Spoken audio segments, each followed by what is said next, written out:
నీలూరు లక్ష్మీనారాయణ ఆధ్వర్యంలో దాదాపుగా 100 కుటుంబాలు, అదేవిధంగా షా బేకరీ యజమాని రేగాడ్పల్లి శిక్ష, హాజీవలి, బాబావలి,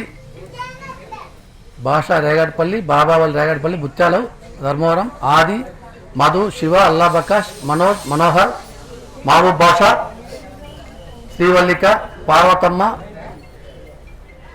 చౌడమ్మ, బావమ్మ, నారాయణప్ప, చంద్ర, ఉదయరాం, ఇంకా అనేక మంది కార్యకర్తలు అంతా కూడా పార్టీలోకి చేరడం, పెద్దలంతా కూడా పార్టీలోకి చేరారు.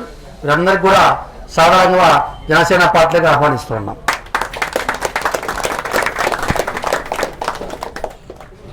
జనసేన పార్టీ సిద్ధాంతాలు, పవన్ కళ్యాణ్ గారి సిద్ధాంతాలు నచ్చి ఈరోజు వీళ్ళంతా కూడా పార్టీకి ఆకర్షితులై అధికార ప్రతిపక్షాలు చేస్తున్నటువంటి పద్ధతులు నచ్చక తెలుగుదేశం పార్టీ, అదేవిధంగా వైఎస్ఆర్ పార్టీ కార్యకర్తలు ఇంతకుముందు పనిచేసిన వారంతా కూడా ఈరోజు జనసేన పార్టీలోకి వచ్చి, ఎందుకంటే మా యొక్క పవన్ కళ్యాణ్ గారి సిద్ధాంతాలు, ముఖ్యంగా ఆయన ప్రజలకు చేసే సేవ, ఆయనకు ప్రజలకు దగ్గరవుతున్నటువంటి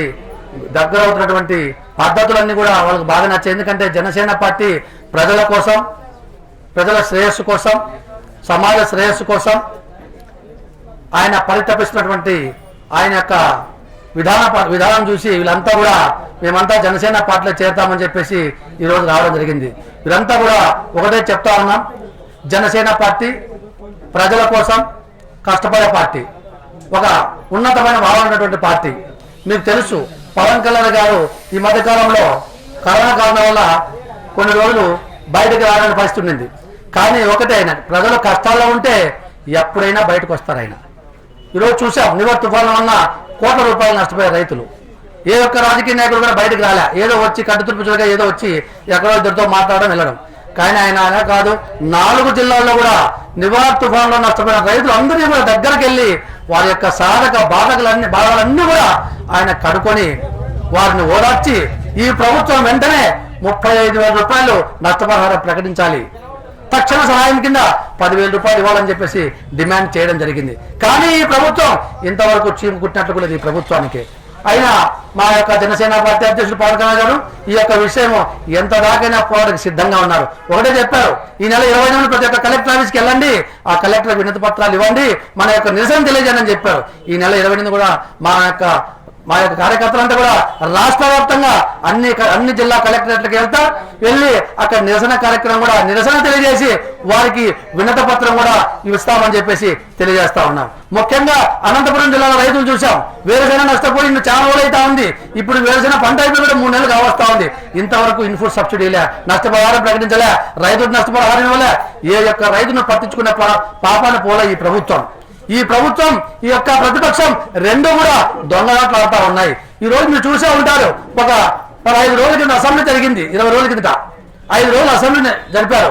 ఎవరైనా ప్రజా సమస్యలపై పోరాటం చేశారా? వాళ్ళు వారి యొక్క సొంత సమస్యల మీద పోరాటం చేస్తున్నారు, వారి కార్యకర్తల కోసం పోరాటం చేస్తున్నారు, వారి నాయకుల కోసం పోరాటం చేస్తున్నారు తప్ప వారు ప్రజల కోసం పోరాటం చేసే పాపాన పోలేదు.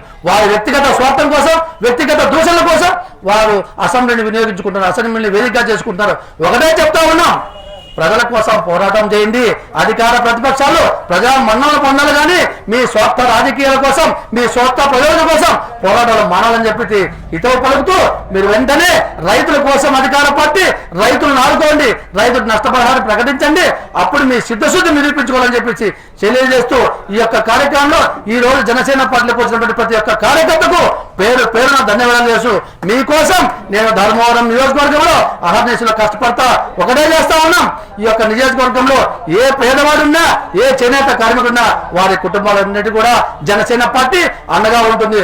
తప్పకుండా మీ యొక్క సమస్యల కోసం పోరాటం చేస్తాం, మీ సమస్యల కోసం ఎల్లవేళలా కృషి చేస్తాను, మీ అభ్యున్నతికే పాటుపడతానని చెప్పేసి ఈ సభాముఖంగా తెలియజేస్తూ సెలవు తీసుకుంటా ఉన్నా.